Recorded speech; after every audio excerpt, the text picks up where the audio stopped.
Over the last 30 years, there have been thousands of reported sightings of unidentified flying objects over the British Isles. My first thoughts were, wow, what was that? You think I'm bloody daft, but this is a UFO. In the summer of 2008, reports of flying saucers and other crafts were capturing the headlines again. Over the years, numerous eyewitnesses, including military personnel, police officers and experienced airline pilots, have testified to seeing strange lights in the sky and other mysterious phenomena. Marble block, very bright yellow object. It was nothing like an airplane that I'd ever seen before. It's the brightest light I've ever seen in my life. We could offer no explanation. Many of these UFO sightings remain unexplained to this day. But what or who were they? Could they really be evidence of extraterrestrial life? I thought, what's that? I couldn't believe my eyes. Tonight, we hear firsthand from those who witnessed them and examine the truth behind some of Britain's most celebrated UFO sightings.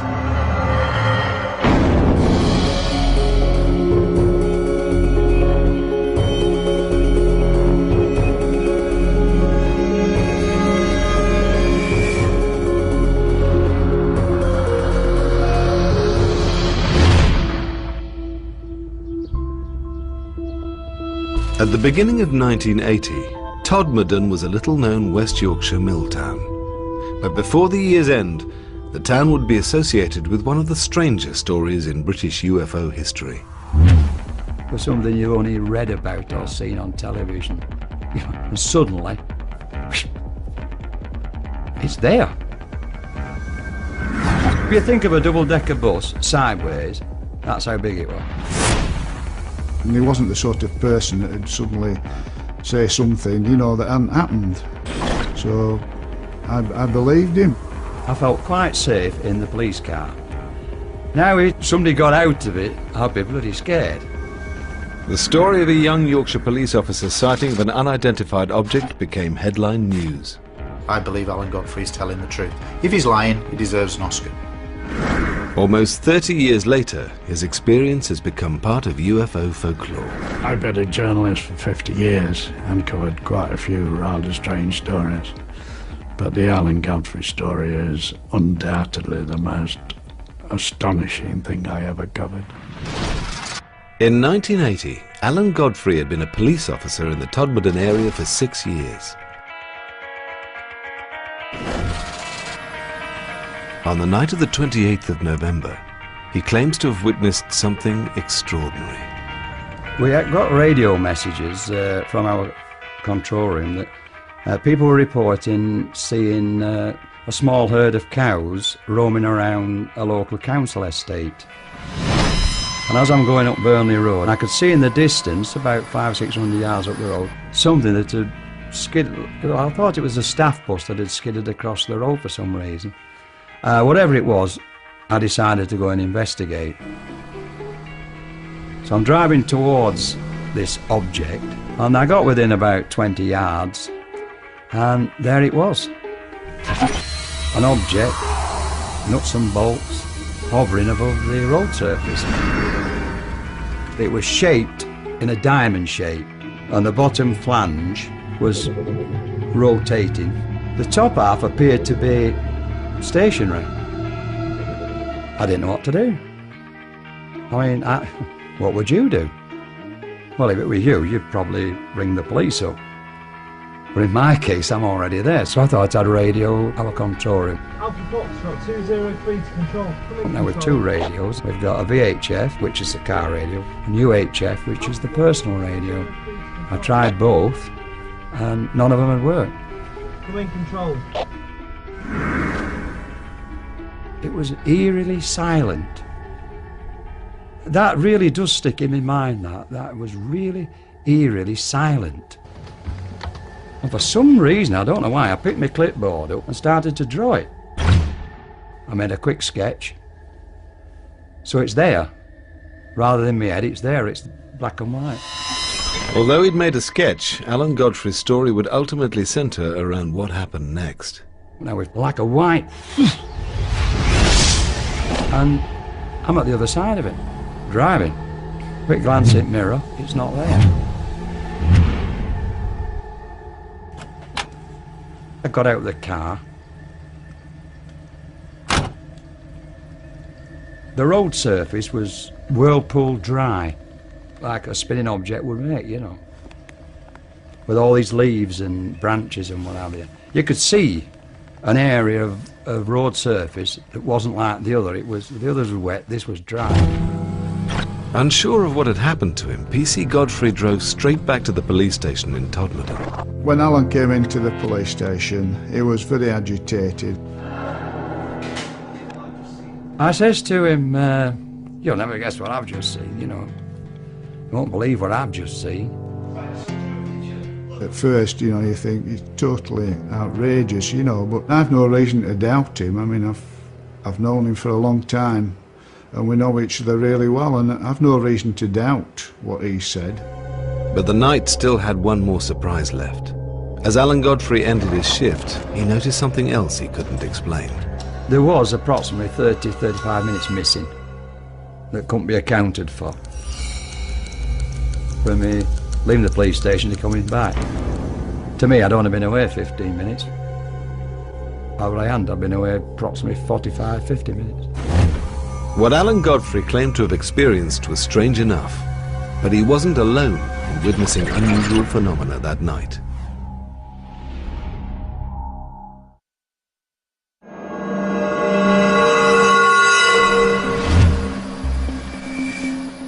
On the night of the 28th of November 1980, Police Constable Alan Godfrey was driving through the Pennine town of Todmorden when he witnessed a strange object in the road. It was something you've only read about or seen on television. And suddenly, it's there in front of you. It was just something out of a science fiction film. It was totally unbelievable. PC Godfrey had no rational explanation for what he'd seen, or for what he discovered later. I had this irritating itch on my foot. The boot on my left foot was split. If that's the sole of the, it was split that way. I've no idea why they were split, but when I took it off, I removed my sock, and it was on the instep of my foot, and it was a round circle like that, red. And it was very, very itchy. It wasn't sore, but it was very, very itchy. At work the following day, Alan Godfrey received some surprising news. He hadn't been the only officer who claimed to have seen something strange the previous night. I came on duty, and there was an inspector waiting to see me. I went into the inspector's office, and he then informed me that I wasn't alone, that 3 police officers in Halifax, in fact, had some sort of an encounter the same night. And he was putting a report together, and he wanted a statement off me. Coming out the inspector's office thinking, yeah, right on. 12 miles from Todmorden, on the moors above Halifax, PC's John Porter, Howard Turnpenny and Julie Baxter had been looking for stolen motorbikes. What they witnessed compelled them to make an official report. We parked up, got out, walked down over the fields towards the quarries, and we nearly reached the quarries, and then something, nothing verbally, but something told us to turn, and we turned and just stood. And in the sky was a very cold, and I would describe it as a cold steel blue light. Not flashing, but pulsating. And the hairs on my arms and my neck just stood up. I cannot tell you, in all honesty, how big this thing was, because there was no definite shape to it other than a pulsating steel blue ball. But wherever it went, it was very, very fast. As fast as I'm moving my hand now.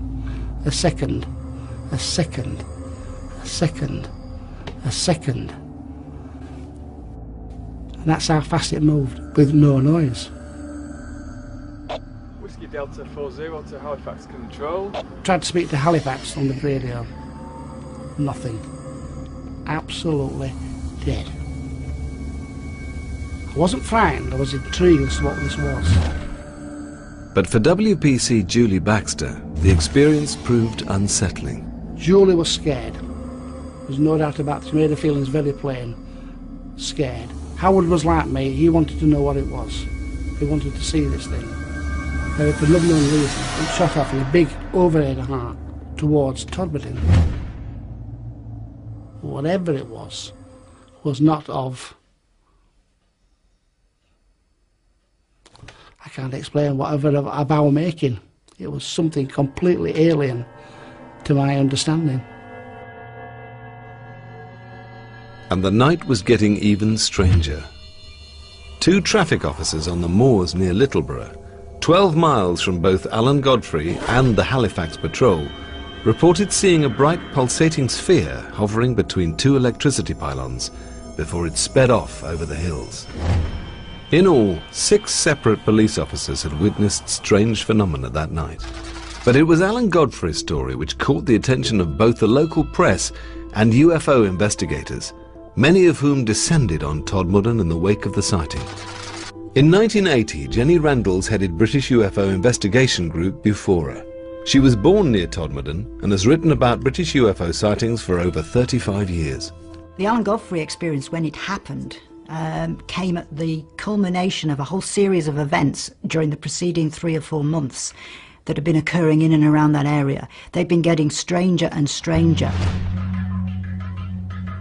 The Pennines are the backbone of the United Kingdom.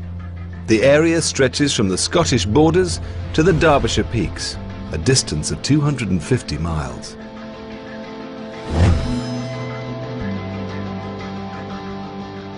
Throughout the 1970s, there have been dozens of reports of objects in the sky over Yorkshire and Lancashire. So numerous were the sightings, the area earned itself the name UFO Alley. John Sheard was a Yorkshire-based journalist reporting for both the local and national press. This was a time when the whole nation was obsessed with UFO stories. We had reports almost every day up here, particularly in the Pennines, but also throughout the country and in fact throughout the world. The late 1970s and early 80s were the heyday of UFO mania. The release of films like Star Wars and Close Encounters coincided with the doubling of reports of UFO sightings in Britain. For the time being, news of Alan Godfrey's close encounter had stayed within Todmorden, but it hadn't escaped the attentions of a group of UFO investigators led by Jenny Randalls. When I first met Alan, he struck me immediately as being a very typical, no-nonsense Yorkshire bobby. He would not have reported something like this unless he was absolutely sure in his own mind that it was real. Although there was little physical evidence to support his claims, Alan Godfrey did have a damaged boot. There was a split across the bottom of his boot. There's no question at all that that happened because we were able to immediately photograph it and it was real. There was also the sketch made at the time of the sighting. You just have to try and make a value judgment when you put all the evidence together, what you believe about the credibility of the witness, what the sincerity of the witness's story is, how it holds together again and again over the years. But for Andy Roberts, who has researched hundreds of British UFO sightings, the origin of what PC Godfrey witnessed is relatively straightforward. My personal belief is that he went into some form of altered state of consciousness, whether you call it a trance or something like that. Something triggered that. In his narratives, when he's described what he saw, he always says when he was driving up to it, he thought it was a bus. Now, it's possible that was the point when he slipped into this altered state of consciousness. When he got near it, he was seeing it as a UFO. Interestingly, he describes it as having 2 rows of windows, quite like a bus, actually. And it was on a main road near a bus stop. So it's possible he saw a bus delivering mill workers or picking mill workers up, and in his altered state of consciousness, it had transformed into a UFO. This object I saw was hovering off the ground, it had no wheels. It was of a metallic colour and it had black panelling and dark windows. And it certainly wasn't a bus. I know the difference between a bus and what I saw that night. And what of the strange lights witnessed by police officers John Porter, Julie Baxter and Howard Turnpenny just minutes before Alan Godfrey's encounter? Could they have a perfectly rational, scientific explanation? Dr. Ian Griffin worked for NASA on the Hubble telescope project for a decade before returning to the UK to carry out research into the movement of asteroids. He now watches the night skies from his home observatory in Todmorden. My view is that nearly every UFO that has ever been seen has some kind of explanation, and it's probably because people don't really understand what they're looking at that they just call it a UFO. The planet Venus is often mistaken for a UFO. This is because it's very bright and it's very close to the sun in the sky. So very often, if you don't know what you're looking at and you see this stonkingly bright light beaming towards you, you think, what on earth is that? Meteors are sometimes mistaken for UFOs as well, caused by a very fast-moving rock entering the Earth's atmosphere high up. As the rock moves through the atmosphere, it ionises it and causes the gas atoms to glow in different colours. The colours can be green, they can be blue, and sometimes they can even be an orangey-red colour. There are other phenomena which may have existed for as long as the Pennines themselves, and which stem from more natural causes.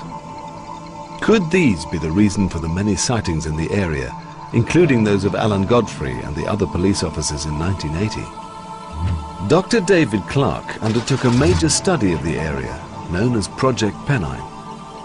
It described naturally occurring phenomena that ranged from glowing hillsides to bizarre balls of light. It's known that lights have been seen and reported by people following major earthquakes and earth tremors around the world. So we were interested in checking out whether similar correlations could be made with the lights that had been seen on a regular basis in the Pennines of northern England. Basically, you've got underground huge rock movements going on and rocks crushing against each other and electrons escaping from that movement. People have described seeing these light forms as following valleys or appearing above electricity pylons or even apparently pacing cars. But what may be happening here is that these lights are actually following fault lines or magnetic variations in the local area, and that those movements are interpreted by people who see them as being intelligent, as if it's a piloted craft of some description. In November 1980, PC John Porter and his fellow officers had reported seeing a bright object moving at incredibly high speed. Could it have been a naturally occurring light, or something man-made? Aircraft can actually cause UFO sightings too. Oftentimes they'll have lights that flash under the wings, and viewed from certain angles they can appear to be coming straight towards you or whizzing across the sky relatively quickly. So it's not unknown for an aircraft to cause a UFO sighting. We've all seen aircraft in the sky at night. I've been on nights many years as a police officer. I've seen all sorts moving in the sky. But on this occasion, whatever it was not an aircraft. It was not. There's no way it was an aircraft. Moving too fast and no noise. Air traffic records, both civilian and military, revealed that there were no flights in the area at the time. Routinely, official police reports of UFO sightings would be passed to the Ministry of Defence. As part of the Freedom of Information Act, they've now been released. Dr. David Clarke has been researching official reports into UFO sightings for over 20 years. When the Ministry of Defence files on UFOs from 1980 were opened, I went to the National Archives and immediately went looking for any mention of the sightings in Todmorden in 1980. And straight away I found a copy of the report by the police officers from Halifax, PC John Porter and his colleagues, who'd seen a bright blue ball of light in the sky. But there was absolutely no trace of the report that was made by Alan Godfrey the same night, about 30 minutes later. Maybe they just thought that his sighting was a bit too weird and a bit too disturbing, you know, to pass it on to the ministry. But Alan Godfrey and John Porter were not the first police officers to have made an official report of a UFO sighting. Over the last 3 decades, police officers have contributed to a large proportion of British UFO reports. Gary Heseltine runs a database of UFO sightings made by both serving and retired police officers. It's my belief that police officer testimony is of a very high calibre. There is no reason to think that these officers are mistaken because of their training, and I believe that police officer testimony should be regarded very highly in the world of the way we treat UFOs. Police officers do see quite a lot of UFOs, and that's because they spend an awful lot of time out at night, often by themselves, often in remote areas like up on moors, industrial estates, places where there are not much ground light. You can see things in the sky, so anything that's up there, explicable or inexplicable, will be seen by police officers. Between 1970 and 2000 alone, there were more than 700 UFO sightings made by serving police officers. Clearly, police officers aren't going to make an official report about something they've seen in the sky in a frivolous way. It's not something that they would do lightly, because it has all kinds of impacts upon their career and whether they're taken seriously or not. 15th of August 1975, 2 uniformed police officers observed a bright lighted UFO heading in the direction of Hayward. A uniformed officer saw a huge UFO. 2 on-duty uniformed police officers, including a Chief Superintendent Hobson, were on route. 2:15 hours, Crofton, Wakefield, West Yorkshire. PC Patrick Tunney was checking on a couple of shops during the early hours of a winter's morning when he suddenly noticed 3 green lights approaching from around a mile distant. Wakefield lies on the very edge of the Pennines, 30 miles from Todmorden. At the time of his sighting in 1976, PC Patrick Tunney was a well-respected police officer with over 20 years' experience. I thought at first it was an helicopter having trouble, and we were looking at it. I thought, there's no noise, no engine noise, nothing. Just these 3 lights drifting towards me at about, say, between 100 and 150 feet high. The next minute, it didn't slow down, it didn't increase, and suddenly it turned to its left, and then it accelerated at a speed I've never seen up go that fast in my life. All it was a streak of light, and that was it, gone. Could what PC Tunney saw have been an aircraft, meteor, or even a naturally occurring ball of light? And could any of these account for what Alan Godfrey claimed to have experienced in November 1980? Whatever the explanation, within a few months, Alan Godfrey's story would take a much more bizarre turn. After police officer Alan Godfrey reported an encounter with a strange object in West Yorkshire in 1980, some researchers claimed it to be a landmark in British UFO history. After Alan Godfrey's experience had happened, we were immediately aware that this had cemented the importance of the Pennine area as the hotspot for UFO activity in Britain, and in fact probably the most active location for UFO encounters anywhere in Europe. 18 months before Alan Godfrey's sighting, mysterious bright orange lights had been reported speeding across the night skies of Lancashire. At 2 a.m. on the morning of February the 24th, 1979, Mike Sachs was at home in the village of Stacksteads, getting ready for bed. All of a sudden, the room lit. The light was moving.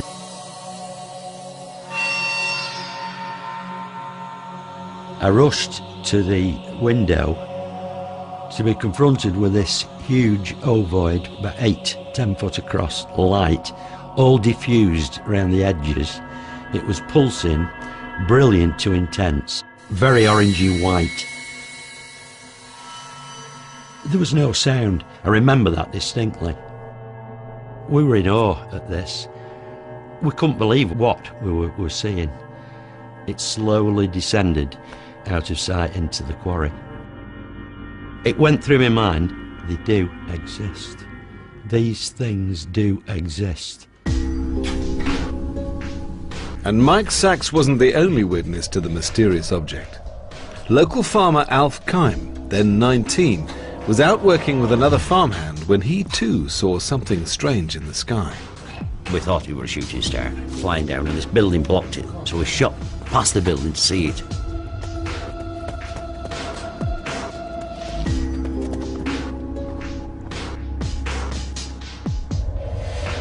It was like amazing, really, because it was the size of 2 double-decker buses. and it was sort of like spinning round, like changing colours, a lot of orange. And it went right across the skyline, right over the valley then, right over the valley, and it went over, you know, over top of houses, right over to quarry, and I thought, somebody must see that, you know, even though it were late, I thought somebody must see it, you know, we can't leave only months to see this. I immediately phoned Baker Police, reported what I'd seen, and they said, right, he said, well, 2 of our police officers have also phoned in. They were parked up just below the quarry, and they reported it. I phoned my brother Raymond. I went up for him. We came back to the quarry where the Panda car was still parked there. And I said, did you see it? And he said, see it? We thought it were coming down on our blooming heads. There you go. So we decided then to go up to the quarry. Now the police officers went up with us.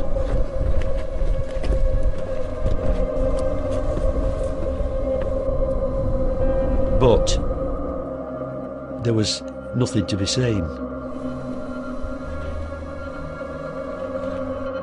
By 3 a.m, Alf Kime had arrived home. When we got back that night, my dad said, is everything all right? You know, the cow's all right? And I said, yeah, everything's perfect. I said, but we've seen a flying saucer or something to that description. And he said, don't, somebody daft. What have you been smoking? And obviously he was laughing to himself. And he said, have you been drinking? And Mike shouted out, no, he said, we've actually seen it. You know, we've seen some of it anyway. He said, all right, I'll see you in the morning then. That night, between 2:30 and 2:50 a.m, there were a dozen separate sightings reported throughout Lancashire and as far west as Merseyside. The reports varied from fiercely bright orange orbs to the oval-shaped craft seen by Mike Sachs and Alf Kime. The following week, when it's out in local free press, you didn't feel as daft as we were telling, you know, because we told this story and you could see people didn't believe you when you were telling it, because, you know, I don't think I'd believe it myself, really. If the oval-shaped craft seemed inexplicable, what were the bright orange lights seen shooting across the sky that night? Astronomer Dr. Ian Griffin may have one explanation. Since the dawn of the space age, several thousand objects have been launched into space. And the re-entry of a satellite can cause a bright flash of light in the sky. And certainly big satellites, for example Skylab in the late 1970s, or the Mir station in the 1990s, when they entered the Earth's atmosphere, they looked like tremendous fireballs with bits breaking off. So oftentimes, yes, space junk can cause UFO sightings. For many skeptics, the explanation for the sightings is even more straightforward. The Pennines has 2 busy civilian airports situated at its edge. There was a huge explosion of air travel in the 70s and 80s, and that led to the expansion of Manchester Airport, of Leeds Bradford Airport, and international aeroplanes. Now, the Pennines, quite wild, it's very dark at night, and if you see an aircraft in the sky through unusual weather conditions or coming into land or taking off, its beams, its light configuration can appear very, very strange. And I think that's largely been the result of why there have been so many UFO sightings over the Pennines from the 1970s onwards. When it comes to UFO sightings over the Pennines, or anywhere else for that matter, we can readily explain away 99% more as mistaken identity. But it leaves that niggling little number every time that no matter how much research, no matter how much you try, you can't get rid of these particular cases. And after a lot of legwork, they still remain unexplained. There was another possible explanation, that the lights in the sky being witnessed that night were connected with some secret Cold War military operation. After some of his constituents had reported seeing the lights, the MP for Ormskirk even raised the question in Parliament. On the 12th of June 1979, the Ministry of Defence issued a statement. It said that a US Air Force exercise had taken place between the 21st and 24th of February, during which fighter aircraft had been flying at very low levels throughout the British Isles. Were both Alf Kime and Mike Sachs simply witnesses to a routine military manoeuvre? We get many aircraft flying over the valley, all different shapes and sizes, air cargo, passenger, military. This was totally unlike anything I've ever seen in my life. I can only conclude, and I don't say this lightly, it is extraterrestrial. We can never rule out military technology, but I think in this case it looks as if something genuinely unidentified was present in the Pennines that night. Whatever the source of the strange lights seen over Lancashire, PC Alan Godfrey's experience continued to fascinate the UFO community. After Alan Godfrey's sighting in Todmorden, he claimed to have lost some 30 minutes in time. The only physical evidence of his encounter, a damaged boot and a sketch he'd made at the time. In an attempt to find out more, UFO investigators suggested a radical idea. And they contacted me and asked me, would I be willing to go under hypnotic regression? I declined straight away. I wasn't sure, you know. I thought, what is hypnotic regression? The only hypnosis I'd ever seen was on television, on a stage, you know, where they make fun of you. Eventually, Alan Godfrey was persuaded to undergo hypnosis, which was conducted by two psychiatrists, Dr. Jaffe and Professor Blair. They wouldn't tell either of the psychiatrists what the subject matter was. They would only tell them that it was a policeman who they were going to try to regress to a certain time on a certain date to an incident that may or may not have happened. Mike Sachs, whose interest in UFOs had been sparked by his own experiences the previous year, was present at the sessions. The atmosphere in the room was absolutely electric as Alan is relating this series of events. All of a sudden, and under hypnosis, he goes and covers his eyes. Then somehow he's floating and he's taken into this room. I have no recollection whatsoever what went on during that hypnotic regression. Under hypnosis, Alan Godfrey's claims grew more bizarre. Not only had he witnessed a UFO, he'd also come into contact with alien beings. In UFO terminology, he had been abducted. We were actually present at possibly one of the first abduction cases that has happened in the UK. Whatever Alan Godfrey had experienced in November 1980, and whatever had happened to the missing 30 minutes, the latest revelations seem scarcely credible. UFO abductions, very big in America, not so big in Britain. A handful of people allegedly being abducted by UFOs. So when you get a policeman seeing a UFO, later coming out under hypnosis with a story he was abducted, you've got something that's quite solid there, and people have latched onto it as being, you know, a real event. I'm asking myself, did that really happen? No, I couldn't have done. I don't believe it. But why am I saying it? Psychologist Chris French has conducted several studies in the area of so-called paranormal experiences. There are a number of different factors which seem to play a role in people reporting that they've had an alien abduction experience. Very often there is some initial triggering event, like, say, an episode of sleep paralysis or missing time, that leads people to believe they may have been abducted by aliens. What's probably happening is that they are getting confused between things that are happening in here and things that are happening in external reality, and basically as a result they're having sometimes hallucinatory experiences, sometimes false memories, but that's leading them to believe that they've had these alien encounters. But it wasn't just Alan Godfrey's supposed abduction that intrigued ufologists. The investigators also discovered a connection to another unsolved local mystery, one they believed could have extraterrestrial origins. 6 months before his UFO sighting, Alan Godfrey and colleague Malcolm Agley had received a call about a body found at a local coal yard. He received a radio message that found a body at Todmorden railway station, so I attended with PC Alan Godfrey. Well, someone instinctively tells you there's something not right. You know, you come across dead bodies all the time, it sounds like, but you do. It was lying on his back, just staring up into the sky.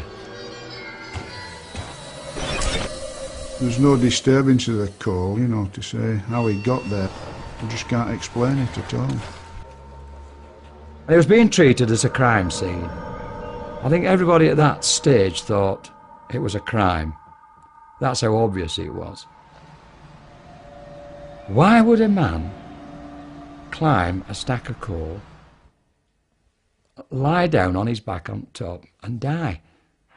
The body was that of a Polish émigré named Zygmunt Adamski, a former miner who'd moved to the UK after the Second World War and had settled in Wakefield, 20 miles from where he was found. To me, I don't think he died there. I think he'd been put there. It looked to me as if he had anyway.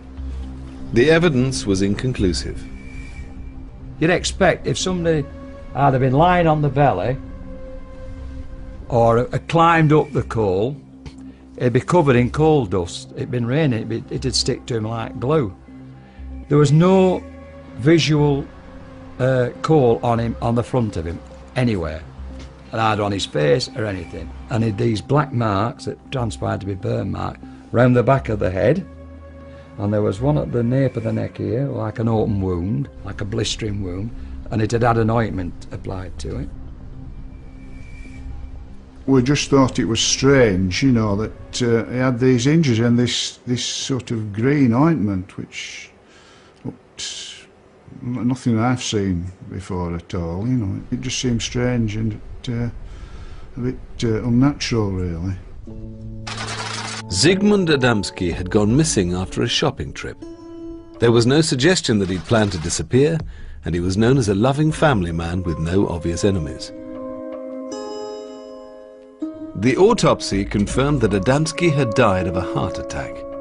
Coroner James Turnbull was mystified, not least by the strange substance found on Adamski's burns. We had the substance analysed, and the toxicologists and the scientists couldn't come up with any answers to what it was. And we came up against a blank at every line of investigation. This was one of the most puzzling cases that I've come across in 25 years.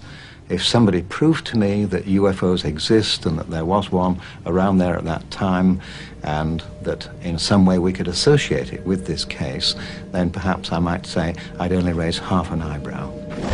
Whatever the truth behind Adamski's death, which remains unsolved, Alan Godfrey's association with it was to turn him into a UFO celebrity.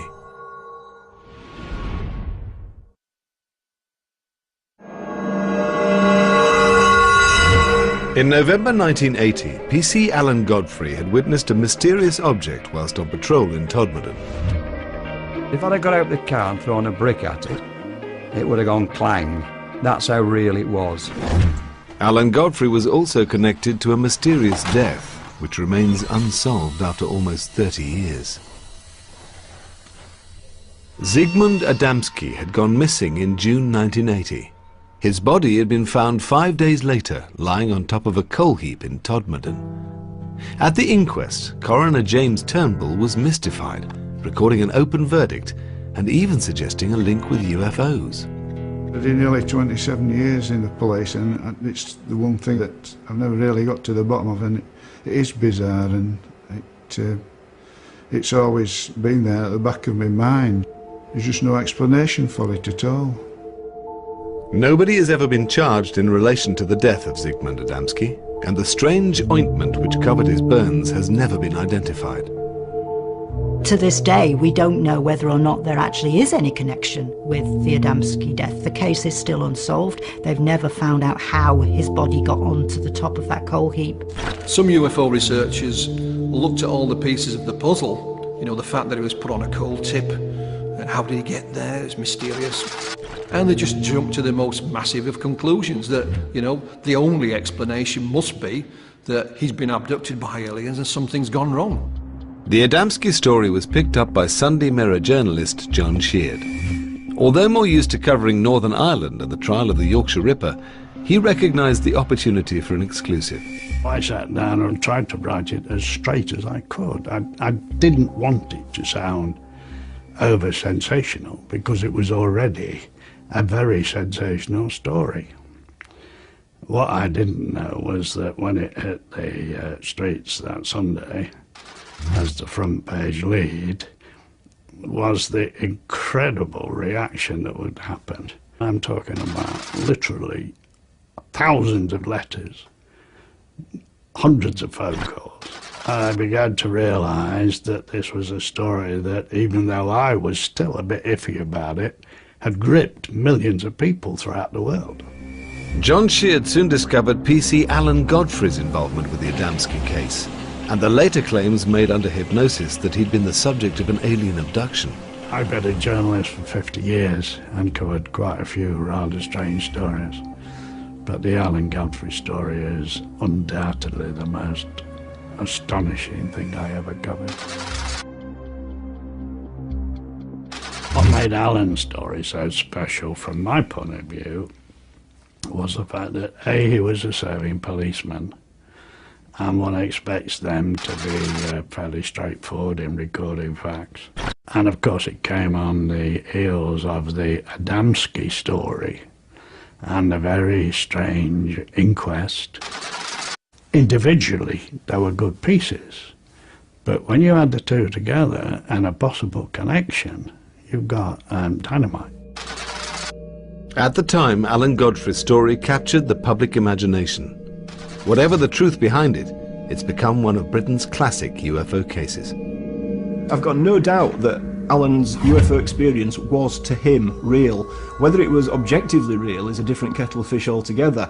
We can all have experiences which we believe are real to us, and they can happen some form of lucid dreaming, for instance, hallucinatory states, fugue states, trance states. They're all real to the person, but that's a subjective reality, not an objective reality.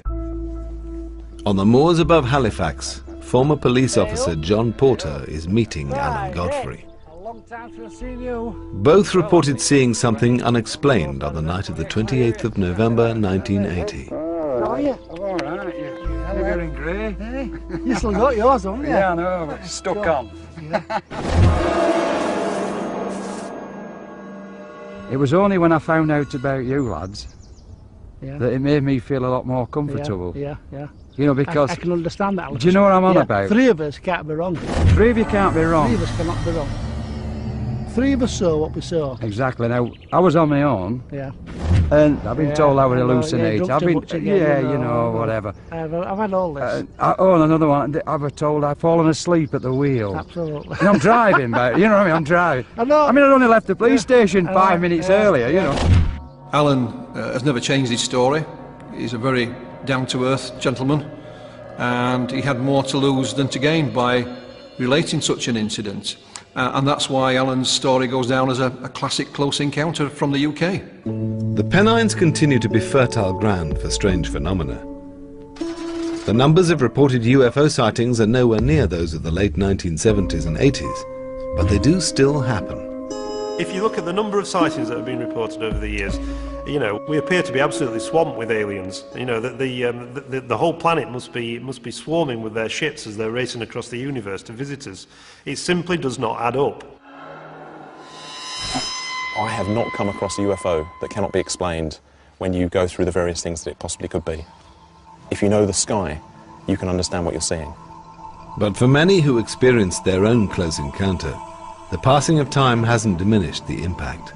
I have to say, after this experience, in all honesty, I believe there's something out there other than us. Every night I go out, I'm looking up, and I've never seen anything since, but you know, it is there. There's no doubt about it. Where they come from, why they're here, I wouldn't know, but they are here.